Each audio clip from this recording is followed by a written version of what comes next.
Hi hello welcome back to my channel Kiran Chitrapakam. ఈరోజు మన వీడియోలో పెసరపప్పు ఫ్రై ఎలా చేయాలో చూద్దాము. పెసరపప్పు ఫ్రైకి పచ్చ పెసరపప్పు అయినా నల్ల పెసరపప్పు అయినా తీసుకోవచ్చు. నేను ఇక్కడ నల్ల పెసరపప్పు తీసుకున్నాను.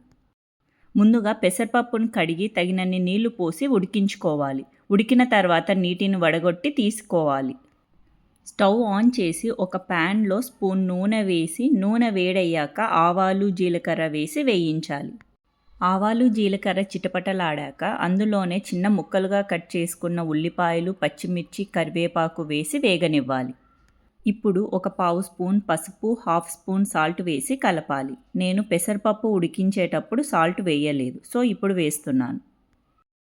ఇప్పుడు ముందుగా ఉడికించి పెట్టుకున్న పెసరపప్పు వేసి లో ఫ్లేమ్లో పెట్టి పప్పులోని తేమ పోయి కొంచెం వేగే వరకు 3-4 నిమిషాలు మగ్గనివ్వాలి. అంతేనండి, ఎంతో రుచికరమైన పెసరపప్పు ఫ్రై రెడీ. ఇతర పప్పు ధాన్యాలతో పోలిస్తే పెసరపప్పు ఈజీగా డైజెస్ట్ అవుతుంది. పెసరపప్పు శరీర వేడిని కూడా తగ్గిస్తుంది, అందుకే వేసవిలో దీనిని ఎక్కువగా తీసుకుంటారు.